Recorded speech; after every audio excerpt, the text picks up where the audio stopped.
창세기 15장 6절 7절입니다.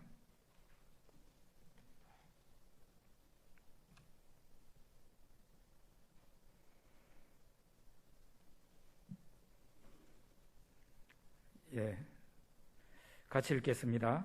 아브라함이 여호와를 믿으니 여호와께서 이를 그의 의로 여기시고 또 그에게 이르시되 나는 이 땅을 네게 주어 소유를 삼게 하려고 너를 갈대아인의 우르에서 이끌어낸 여호와니라. 아멘. 마가복음 9장에 보면 어떤 사람이 자기 아들을 예수님께 데리고 옵니다. 그 아들은 어릴 때부터 귀신에 들려 있었는데 예수님께 데리고 오니까 예수님은 안 계시고 제자들이 있었습니다. 제자들에게 그 귀신을 쫓아내 달라고 부탁을 합니다. 제자들이 나름대로 이전에 귀신들을 쫓아냈으니까 이번에도 하겠지라고 생각했을 겁니다. 그런데 그 귀신을 쫓아내지를 못했습니다. 그러니까 거기 모인 사람들이 막 논쟁이 벌어졌습니다. 그런 가운데서 예수님이 다른 세 제자와 함께 현장에 오셨습니다. 사람들이 예수님에게 달려갔습니다. 그러자 이 아이의 아버지도 예수님에게 가서 이렇게 말합니다. 내 아들이 귀신 들렸습니다. 이 귀신이 아이 어릴 때부터 괴롭혔습니다. 불에도 던지고 물에도 자주 던졌습니다. 무엇을 하실 수 있거든 우리를 불쌍히 여기시고 도와주십시오. 무엇을 하실 수 있거든 우리를 불쌍히 여기시고 도와주십시오. 이렇게 부탁합니다. 무엇을 하실 수 있거든이라는 이 말에 예수님이 책망을 하시죠. 할 수 있거든이 무슨 말이냐? 믿는 자에게는 능히 하지 못할 일이 없느니라. 예수님이 이 말씀을 하십니다. 그러자 아이의 아버지가 대번에 자기 말과 태도를 바꿉니다. 내가 믿나이다. 나의 믿음 없는 것을 도와주소서. 이렇게 말이 달라지고 태도가 달라집니다. 여러분 1, 2초 전까지 믿음이 없던 사람이에요. 그 사람이 1, 2초 후에 믿음이 갑자기 생깁니까? 그럴 리가 없습니다. 그런데 이 사람처럼 말과 태도를 바꾸는 것이 중요한 거예요. 말과 태도를 바꾸는 게 중요해요. 여러분 바둑을 좋아하십니까? 저는 바둑을 별로 나보지 않은 사람이라서 잘 모르겠는데 어쨌든 구경은 많이 했습니다. 바둑을 둘 때요, 바둑돌을 이렇게 들고 여기 놓을까 저기 놓을까 굉장히 고민을 하죠. 생각을 하죠. 그러다가 최종적으로 딱 놓는 지점이 있습니다. 그게 중요한 겁니다. 사람들이, 특히 우리 한국 사람들이 그런데요, 믿음이라는 것을 지나치게 감정적인 영역에 두고 생각을 합니다. 사람의 마음이라는 것은 지정의가 있다 그러잖아요. 지식과 감정과 의지, 이런 영역이 사람의 마음이라 그럴 때 그런 게 있는데, 지식과 의지는 있는 동 마는 동 하고 사람의 감정적인 부분이 오늘날 많이 확대되어 있다는 거죠. 거기에다가 믿음을 두면 어떻게 되겠어요? 여러분과 제 안에 있는 감정은 하루에도 12번도 변하는 게 감정이에요. 거기다가 믿음을 두면 어떻게 되죠? 믿음이 막 내 감정이 움직일 때마다 기복이 심하겠죠. 있다가 없다가 좋아졌다가 나빠졌다가. 우리는 우리 여기 포항은 항구 도시니까 배를 움직이지 않게 하려면 이 태풍이 올 때 어떻게 하면 되겠습니까? 항구로 배를 몰고 와가지고 배에 있는 그 밧줄을 육지에 그 매는 곳이 있지 않습니까? 거기다가 탁 매면은 배가 움직이지 않아요. 탈나지 않습니다. 그런데 만약에 어떤 사람이 그렇게 하지 않고 저 바다에, 영인만 바다에 떠 있는 어떤 배에다가 자기 배를 갖다 대고 묶었다고 생각해 봅시다. 그러면은 그 자기가 자기 배뿐만 아니라 거기 함께 있는 배가 계속 움직이는데요. 내 배도 움직일 거 아닙니까? 우리의 믿음을 항상 움직이는 이 감정에다가 둘 것이 아니라 지식과 그리고 의지를 중요하게 여기는 거기에다가 우리의 믿음의 바탕을 두는 게 맞다. 물론 감정이라는 것을 쌍무시하라는 게 아니고 감정도 우리의 마음이니까 중요하기는 합니다. 할 수 있거든이 무슨 말이냐? 믿는 사람에게는 능히, 믿는 사람은 능치 못할 일이 없다. 예수님이 이 말씀을 하실 때 이 아이의 아버지가 갑자기 말과 태도가 달라져요. 내가 믿나이다. 나의 믿음 없는 것을 도와주소서. 이렇게 얘기를 합니다. 그의 말과 태도가 달라진 겁니다. 주님께서는 그렇게 태도가 달라진 그 사람을 위해서 역사하셔서 그 아이에게서 귀신이 나가게 해주셨습니다. 그런 의미에서 보면은 이 믿음이라는 것은 항상 역설적이에요. 역설적입니다. 창세기 15장 1절에서 3절을 한번 펴보시기를 바랍니다. 창세기 15장 1절에서 3절입니다. 창세기 15장 1절에서 3절 같이 한번 읽어봅시다. 이후에 여호와의 말씀이 환상 중에 아브라함에게 임하여 이르시되 아브라함아 두려워하지 말라. 나는 네 방패요 너의 지극히 큰 상급이니라. 아브라함이 이르되 주 여호와여 무엇을 내게 주시려 하나이까. 나는 자식이 없사오니 나의 상속자는 이 다메섹 사람 엘리에셀이니이다. 아브라함이 또 이르되 주께서 내게 씨를 주지 아니하셨으니 내 집에서 길린 자가 내 상속자가 될 것이니이다. 여러분 지금 이 창세기 15장에 아브라함의 상황을 우리가 좀 이해해야 될 것 같습니다. 아브라함은 가나안 땅에 오기 전에 이미 결혼을 한 사람입니다. 아브라함과 사라 부부 사이입니다. 근데 이 아브라함은 조카를 하나 데리고 조카 롯을 데리고 가나안 땅에 같이 오게 되는데요.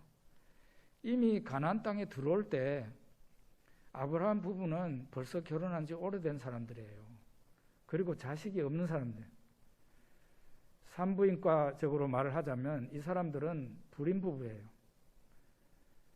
결혼한 지 2년이 지날 때까지 부부가 오늘날 그런다잖아요. 부부가 결혼해서 2년이 지났는데 임신이 안 된다. 그러면 불임 부부라 그러더라고요.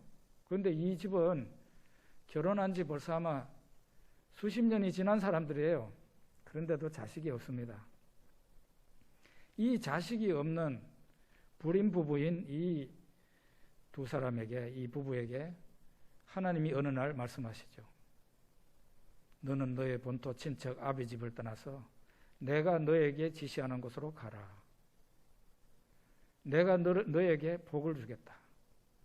내가 너의 이름을 위대하게 만들어 주겠다. 그리고 너의 자손을 하늘의 별같이 바다의 모래같이 많게 해주겠다. 이 세 가지를 약속을 해요. 아브라함은 제일 다른 것보다도 자식을 많이 준다는 그 말씀에 자기의 인생을 겁니다. 그래서 그는 처음에는 갈대우르 사람이었는데 하란으로 갔었고 하란에서 가나안 땅으로 들어가게 됩니다. 이렇게 하나님의 약속을 믿고서 이민을 간 사람인데 그 이민을 간 곳에서 가나안 땅에서 하나님이 약속을 빨리 이루어 주셔야 될 텐데 꼭 하나님은 이렇게 안 해요. 저도 한 40년 예수를 믿었는데 하나님이 금방 약속을 실현시켜 주시는 경우는 매우 드뭅니다. 매우 드물어요. 하나님은 나의 문제를 가지고 나를 단련시키기를 원하셔요. 빨리 안 들어주시는 이유가 그거예요. 나를 훈련시킨다니까요. 그걸 가지고 나를 믿음이 없는 사람을 믿음이 있는 사람으로 나를 바꾸려고 하시는 거예요. 그러니까 빨리 응답이 안 되죠. 아브라함이 자식을 기다리는데 자식이 잘 안 태어납니다. 쉽게 이루어지지 않아요. 점점 나이는 많아지는데 감감무소식입니다. 그러니까 이런 경우에 보통 어떻게 됩니까? 하나님의 약속을 믿었는데 잘 안 되니까 점점 현실적인 생각으로 돌아갑니다. 어떻게 하죠? 그 당시 아브라함 당시에도 그런 풍습이 있었어요. 자식이 없는 사람은 형제간에 자식이 있는 다른 자녀를 데리고 와서 아들을 삼는 경우도 있고, 또 어떤 좋은 참한 아이가 있으면은 그 아이를 데리고 와서 양자를 삼습니다. 아브라함도 그런 생각을 하는 거죠. 마침 아브라함의 부부에게는 아이가 없었지만 아브라함과 함께 움직이는 아브라함의 식솔이죠. 양떼를 돌보고 소떼를 돌보는 그 종들이 많은데 종들 가운데 아주 참한 아이가 있습니다. 바로 엘리에셀이라는 아이인데 이 엘리에셀을 자기의 상속자로 삼아야 되겠다 그런 생각을 합니다. 그러고는 하나님께서 나한테 씨를 주지 않으시니까 엘리에셀, 내 집에서 키운 자란 이 엘리에셀이라는 아이가 내 상속자가 될 거예요. 이렇게 말을 합니다. 우리가 하나님을 믿다가 다 이거는 믿음이 좋은 사람이든 나쁜 사람이든 겪는 일인데요. 하나님을 믿다가 나중에 내 이 붙잡고 있는 손이 풀어지면은 현실적인 생각으로 돌아가는데 그런 식으로 아브라함이 현실적으로 돌아갔어요. 그런데 어떻게 합니까? 여기 창세기 15장 4절과 5절, 그 다음 구절인데요. 4절과 5절 같이 읽어봅니다. 여호와의 말씀이 그에게 임하여 이르시되 그 사람이 네 상속자가 아니라 네 몸에서 날짜가 네 상속자가 되리라 하시고 그를 이끌고 밖으로 나가 이르시되 하늘을 우러러 무별을 셀 수 있나 보라. 또 그에게 이르시되 네 자손이 이와 같으리라. 믿음이라는 것은 현실적인 생각을 하는 것하고는 완전히 거꾸로예요. 내가 현실적인 생각을 한다면 그 믿음이 아닐 가능성이 매우 농후합니다. 믿음이라는 것은 세상 상식을 따르는 게 아니고 하나님과 하나님의 말씀을 따르는 거예요. 하나님과 하나님의 말씀이 뜬구름처럼 보인다 하더라도 그걸 붙잡는 거예요. 그게 믿음입니다. 아브라함 나이로 볼 때 자식이 태어날 가능성은 점점 멀어지고 있었어요. 그런데 어땠습니까? 아브라함의 현실은 점점 소원과는 멀어지고 있는데 하나님의 약속은 여전히 살아 있었습니다. 하나님께서 아브라함에게 너 밖으로 나가자 해가지고 아브라함을 밖으로 불러내더니 하늘을 쳐다보게 합니다. 별이 촘촘히 많이 떠 있습니다. 저 하늘에 있는 별들 네가 셀 수 있겠냐? 못 세지요. 너의 자손을 저렇게 많게 해줄 거야. 이렇게 말합니다. 나는 이제 하나님이 내한테 씨를 안 주니까 나는 이제 내 집에서 자란 엘리에셀을 내 아들로 삼을 거예요. 그러는 그 아브라함에게 너의 몸에서 너의 상속자, 너의 아들이 태어난다. 그러면서 밖에 데리고 나가서 하늘의 별을 보여주시는 거죠. 아브라함의 현실은 아브라함의 소원과는 점점 멀어지고 있는데 하나님의 약속은 여전히 생생하게 살아있는 거예요. 하나님이 그걸 붙잡으라고 그러는 거예요. 제가 1975년 제 나이 20살에 대학 1학년 때 암이 걸렸습니다. 2학년 때 제가 다리 절단 수술을 했습니다. 그리고 그 다음 해 77년도에 4월 달에 병원에 갔더니 암이 재발된 게 나타났습니다. 77년도 제 나이 22살에 그 암이 재발이 되었을 때 정말 너무너무 암담한 상황이 됐어요. 저 다리 하나 잃었다고 절망한 사람이 아니었습니다. 저한테 전도하러 온 사람이 있었는데 그 녀석 미국에서 목회 잘하고 있습니다. 그 친구가 이 정창석이 다리 하나 없어졌으니까 이제 예수 믿겠지 해가지고 평소에 저를 그렇게 전도하면서 괴롭게 하더니 이 녀석이 병원에 들어누워 있는 내한테 와서 전도하려고 그랬어요. 제가 안 받아들였어요. 그런 사람입니다. 다리 하나 없다고 해서 예수 믿는 사람 아니에요. 그런데 이게 재발됐단 말이에요. 예. 제가 뭐라고 그랬는가 하면은 그 의사 앞에서 내 요 남아있는 골반까지 남아있는 조그마한 부분을 완전히 떼내달라고 그랬어요. 살고 싶어서. 그래도 소용이 없대요, 의사가. 이미 암이 몸통 부분으로 올라갔기 때문에 소용이 없대요. 그래, 나머지 다리 떼낸다고 살 수 있는 게 아니라는 거죠. 이런 상황에서 제가 예수를 믿게 됩니다. 저는 교회를 나오기 전에 신유 집회를 먼저 간 사람이에요. 하나님의 기적이 나타나는 현장이죠. 거기 가서 3일 만에 하나님의 놀라운 기적이 제 몸에 나타났습니다. 어떤 식으로 나타났겠어요? 제 몸이 굉장히 그 당시만 하더라도 막 하루에 수를 헬 수 없을 만큼 제 몸이 이렇게 고압 전류에 감전되는 듯한 그런 현상이 일어났어요. 뼈가 암이 걸려 있으니까 그렇더라고요. 그런데 그게 싹 사라졌어요. 3일 만에. 그리고 몸이 아주 가벼워졌어요. 제가 불신자였지만 제가 예수가 누군지 압니까? 하나님이 계시는 줄도 몰라요. 기도하는 줄도 몰라요. 아무런 기독교 배경이 없던 사람인데 제가 스스로 느꼈어요. 하나님이 나를 치료하셨구나. 그런데 워낙 믿음이 없다가 보니까 그 빨리 받은 그 은혜를 쏟아버리게 되더라고요. 사람의 그 마음이요, 마치 저수지하고 같아요. 저수지의 제방이 튼튼하면 거기에 물을 만수위까지 가두어도 문제가 없잖아요. 근데 제방이 여러 군데가 뭐 구멍이 뚫려 있고 거미가 있으면 거기에 물을 가둘 수 있어요, 없어요? 마찬가지로 은혜라는 것이 내한테 왔을 때 내한테 온 그 은혜가 내한테서 오래 가려면은 내 믿음이 튼튼하게 받쳐줘야 되는 거예요. 근데 그런 게 없어요. 예수가 누군지도 몰라요, 심지어. 그런 사람에게 하나님 은혜가 오래 가겠습니까? 금방 그냥 쏟아버렸죠.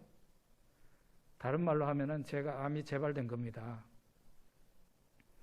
무려 제가 5-6차례 암이 재발된 사람이에요. 뭐 지금 우리 교회에 하나님이 은혜 빨리 안 주신다고 실망하는 사람들이 있는 것 같은데 그런 분들이 저와 같은 상황을 만났으면은 벌써 포기해도 아주 오래전에 포기했을 거예요. 5-6차례 재발됐다니까요, 암이. 제가 지금도 기억나요. 77년도에 예수를 믿었는데 8월 8일 날 제가 교회 처음 간 거죠.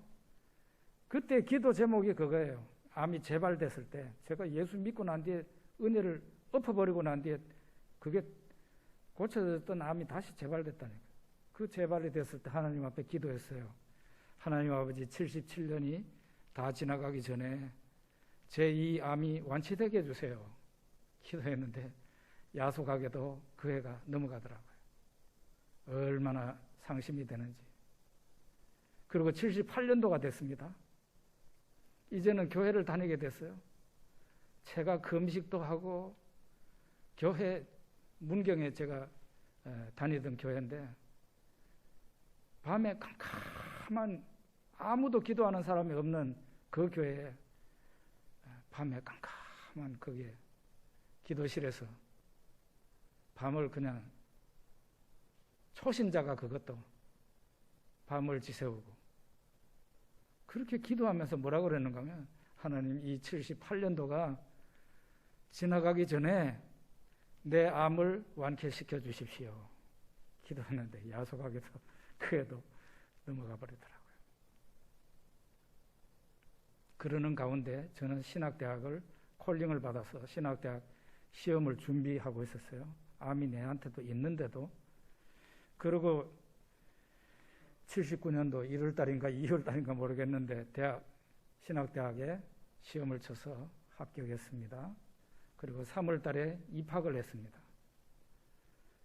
입학하고 난 뒤에 때가 되니까 제 몸에서 암이 사라졌습니다. 이야, 찰거머리도 그렇게 찰거머리가 없어. 내 몸에 붙어있는 그 암이 절대로 안 떨어져요.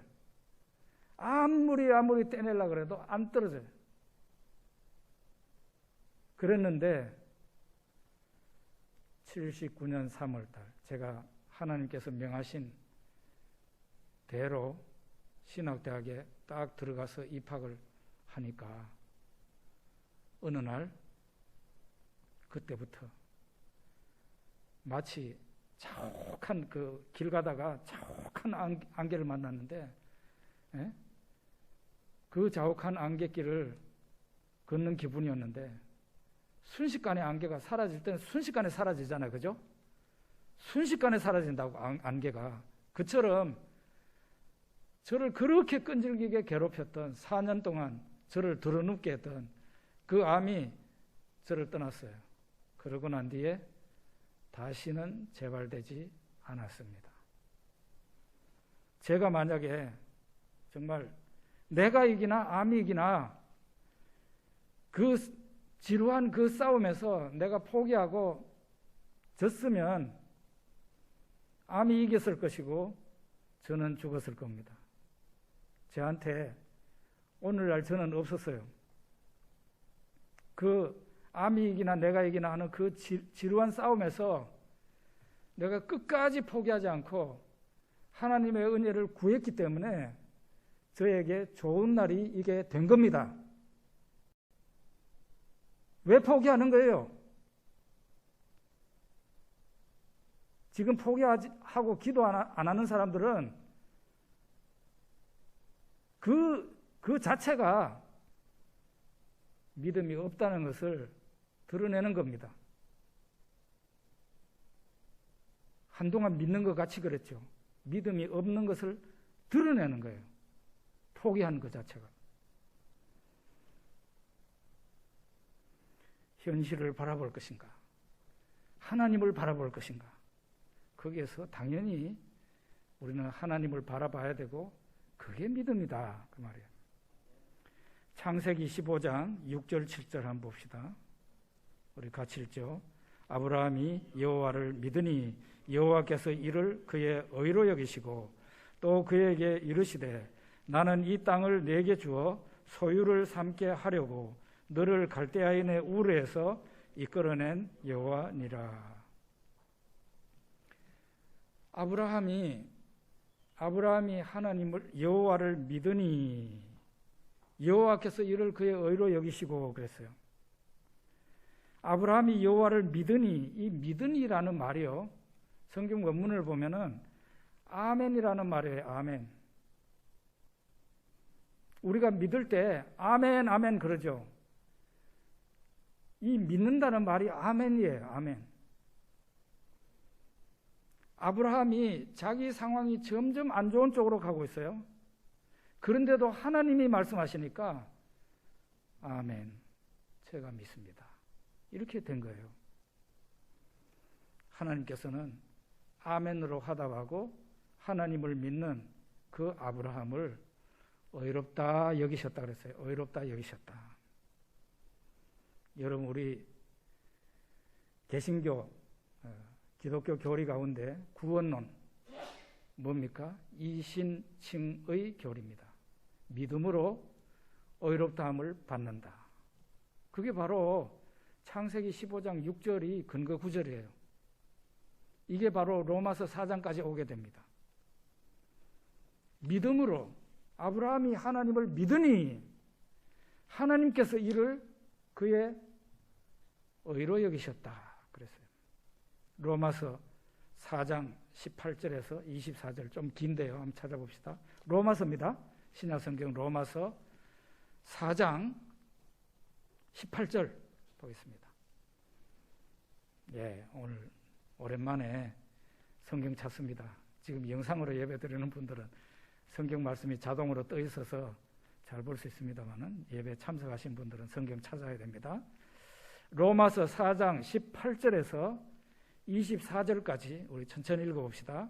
아브라함이 바랄 수 없는 중에 바라고 믿었으니 이는 내 후손이 이 같으리라 하신 말씀대로 많은 민족의 조상이 되게 하려 하심이라. 그가 백세나 되어 자기 몸이 죽은 것 같고 사라의 태가 죽은 것 같음을 알고도 믿음이 약하여지지 아니하고 믿음이 없어 하나님의 약속을 의심하지 않고 믿음으로 견고하여져서 하나님께 영광을 돌리며 약속하신 그것을 또한 능히 이루실 줄을 확신하였으니 그러므로 그것이 그에게 의로 여겨졌느니라. 그에게 의로 여겨졌다 기록된 것은 아브라함만 위한 것이 아니요 의로 여기심을 받을 우리도 위함이니 곧 예수 우리 주를 죽은 자 가운데서 살리신 이를 믿는 자니라. 예, 우리 박 집사님 아멘 하셨는데 무슨 뜻이라고요? 믿습니다, 그런 뜻이에요. 아브라함과 사라의 믿음을 어떤 믿음이라고 그랬어요? 여기에 로마서 4장 18절에 아브라함이 바랄 수 없는 중에 바라고 믿었으니 이랬다 그랬죠. 바랄 수 없는 중에 바라고 믿은 것이 아브라함의 믿음이에요. 예? 그러면은 이 아브라함이 그럼 처음부터 완벽한 믿음을 가졌는가? 그게 아니에요. 우리 창세기 12장부터 쭉 읽어보면 아브라함도 믿음이 흔들릴 때가 있습니다. 자식을 하도 안 주니까 아까 우리가 처음 시작하면서 읽은 말씀처럼 하나님께서 씨를 안 주시니까, 상속자를 안 주시니까 하나님 앞에 뭐라고 그럽니까?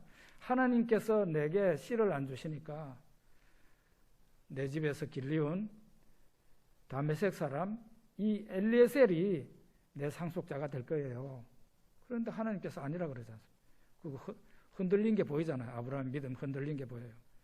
그 다음에 우리가 오늘을 읽지는 않았습니다만은 아브라함 부부에게 또 중대한 일이 하나 생기는데 하루는 아브라함의 아내 사라가 여보, 당신 몸에서 태어날 사람이 당신 상속자가 된대요. 그러니까 당신 몸에서만 태어나면 되는 거 아닙니까? 내 이 데리고 있는 여종 애굽 여인 하갈 당신한테 처벌해 줄 테니까 당신이 그렇게 해서 낳으면 당신 자식이 되는 겁니다. 그것도 그럴 것 같잖아요. 그 모호할 때는 하나님의 뜻이 모호할 때는 기다려야 되는데 그거를 그러네 그러고 그냥 덥석 잡은 거예요. 예? 그래서 애굽 여인 하갈 첩하고 아브라함 사이에서 자식이 태어났는데 그 자식 이름이 이스마엘이에요. 이스마엘. 이렇게 아브라함은 완벽한 믿음은 아니에요. 여러분과 저 같은 똑같은 사람들입니다. 이 사람의 믿음이 흔들립니다. 흔들리지만 흔들릴 때마다 하나님이 아니라 그러면 원래대로 돌아와요. 하나님을 붙잡아요. 그게 오늘 여기에 최종적으로 뭐라 그럽니까? 아브라함의 믿음, 사라의 믿음을 최종적으로 뭐라 그래요? 바랄 수 없는 중에 바라고 믿은 그 믿음이다. 여러분과 저도 흔들릴 수 있어요. 사람입니다. 그렇지만은 그 어려운 가운데서 다시 일어나 가지고 하나님의 약속을 붙잡는 것, 바랄 수 없는 중에 바라고 믿는 것, 그게 진짜 믿음이라는 거죠. 어떻게 됐습니까? 하나님께서 마치 아브라함의 나이 100세가 되었을 때 아브라함과 사라 사이에서, 그 아내 사이에서 독자 이삭이 태어납니다. 아브라함이 가나안 땅에 들어간 지 35년 되었을 때, 35년이에요. 35년? 그냥 한 2, 3년 만에 주시지. 하나님은 그걸 가지고 그냥 아브라함을 끝도 없이 단련하신 거예요. 마침내 아브라함이 나이가 99세 되었을 때 하나님께서 찾아오셔서 아브라함과 사라에게 찾아오셔서 내년 이맘때에 자식이 있을 거라고 말을 합니다. 아브라함은 바랄 수 없는 중에 바라고 믿는 그 믿음이었어요. 아브라함도 그러고 그의 아내 사라도 믿음이 그랬어요. 하나님께서 그 부부를 마침내 크게 축복하셨는데요. 성경에 나오는 오늘 우리가 읽은 말씀과 관련한 하나님의 축복은 두 가지입니다. 첫째로는 하나님께서 아브라함의 소원을 만족하게 했습니다. 아브라함의 소원 뭐였죠? 상속자를 얻는 거였어요. 그 하나님께서 100세에, 아브라함 나이 100세에 이삭이 태어납니다. 독자입니다. 그러고는 그걸로 끝나요. 그런데 그 이삭으로 말미암아 정말 하늘의 별과 같이 바닷가의 모래와 같이 수많은 하나님의 자녀들, 아브라함의 후손들이 태어나게 됩니다. 바랄 수 없는 중에 바라고 믿었기 때문에 어떤 일이 일어났어요? 아브라함의 소원이 이루어졌어요. 또 하나는 아브라함이 바랄 수 없는 중에 바라고 믿었기 때문에 아브라함을 의롭다고 하신 거예요. 의롭다. 하나님께서 이와 같은 아브라함을 의롭다 하셨어요.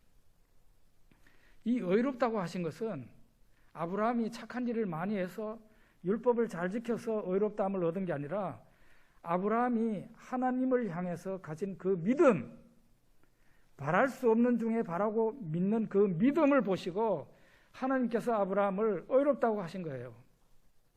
이게 바로 로마서 4장에서 오늘날 우리가 예수 그리스도를 믿는 믿음도 똑같다는 거예요.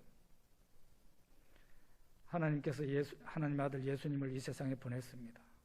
그에게 우리 모든 사람의 죄를 짊어지게 하시고 그를 십자가에서 죽게 했습니다. 여기까지는 예수님이 십자가에서 죽은 것까지는 누구나 다 인정할 수 있습니다. 안 믿는 사람들도 예수님이 십자가에서 죽으신 것은 인정합니다. 그런데 그 다음이에요. 신자냐 신자가 아니냐를 구분하는 것은 예수님이 죽으셨지만 3일 만에 살아나셨다고 믿는 그 믿음, 그것이 바랄 수 없는 중에 바라고 믿는 믿음이에요. 로마서 4장에서 그렇게 말합니다. 그 믿음이 아브라함에게 있었고 우리에게 있다면 우리가 의롭다함을 받게 된다. 그게 바로 사도 바울의 논리입니다. 성경을 보면, 자세히 보면 복받는 믿음하고 구원받는 믿음이 따로 노는 게 아니에요. 따로 놀지 않습니다. 눈먼 소경 바디메오가 예수님을 따라옵니다. 다윗의 자손 예수여 나를 불쌍히 여기소서. 막 따라옵니다. 사람들이 잠잠하라고 그럽니다. 그런데 이 바디메오는 잠잠할 수가 없어요.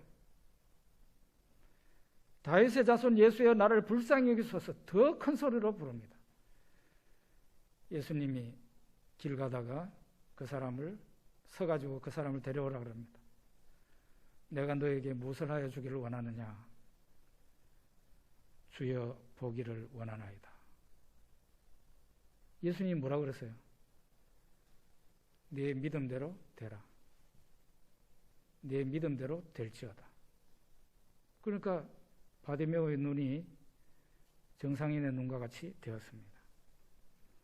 중풍병자가 친구들의 도움을 받아서 침대에 누워가지고 집에 왔습니다. 예수님 계시는 집에 왔는데 사람이 너무 많아서 그 집의 지붕을 뚫고 이 침대채에 환자를 내렸습니다. 그 중풍병자 예수님이 말씀하시죠. 소자야 안심하라 너의 죄를 사함받았느니라 하시고 일어나 내 침상을 들고 집으로 돌아가거라. 예수님이 말씀하셨는데 놀라운 역사가 그 가운데서 일어났습니다. 누워왔던 사람이 자기가 누워온 그 침대를 들고 집으로 돌아갔어요. 12해를 혈류증으로 앓던 여인이 있었습니다. 12해를 의원을 많이 찾아다녔고 별별 일까지 다 했는데 돈은 다 잃고 남은 것은 피폐해진 자기 육체였습니다. 병은 더 심해졌습니다. 그런 암담한 상황에서 예수님에 대한 소문을 듣습니다. 마침 예수님이 그 가까이 오신 것 같아요. 그러니까 그 많은 군중들이 있는데 예수님이 길 가시는데 뒤로 가가지고 전면으로도 못 가고, 왜냐하면 자기는 불결한 여인이잖아요. 율법에 의하면 부정한 여인이라고요. 그러니까 뒤로 가가지고 살짝 예수님의 옷자락에 손가락을 댑니다. 그 사람의 믿음이 내가 이 손가락을 저분의 옷자락에만 대도 내 병이 나으리라는 믿음이 있었어요. 그래서 딱 대는 순간에 예수님에게서 능력이 나가서 그 여인이 고침을 받았습니다. 이 여자에게 능력이 나타났을 때 예수님이 뒤로 돌아본다고요. 누구가 나를 만졌다고. 제자들이 그랬어요. 아이, 지금 이 상황에서 선생님에게 손댄 사람이 한두 사람이겠습니까? 아니라 있다고. 그랬는데 그 여인이 자기를 숨기지 못할 줄 알고 예수님에게 나옵니다.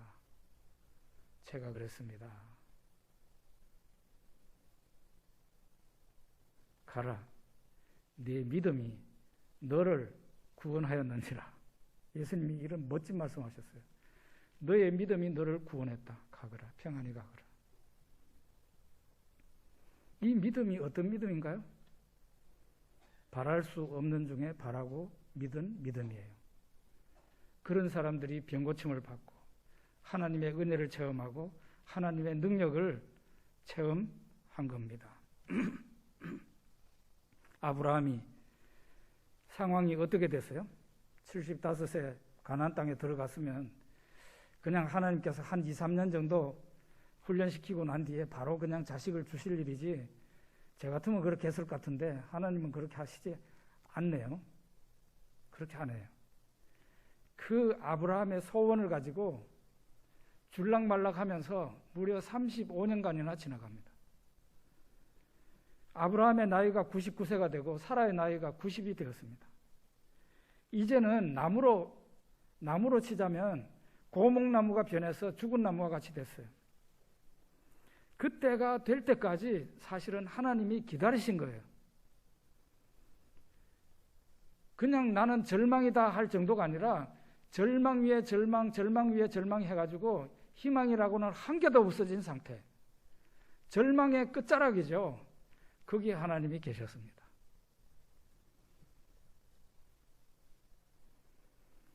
우리 교회에도 하나님의 응답을 기다리는 분들이 많습니다. 제가 한 집사님에게, 기도하는 집사님에게, 열심히 지금 기도하고 계시죠. 기도하는 집사님에게 톡 문자를 보냈어요. 집사님, 지금처럼만 하시면 반드시 이루어집니다. 소원이 이루어집니다. 끝까지 기도하십시오. 마침내 좋은 날이 있을 겁니다. 그러면서 제가 마지막 멘트가 뭔가 하면, 믿음 하나님은 절망의 끝에 서 계십니다. 그런 말을 했어요. 하나님은 절망의 끝에 계신다고.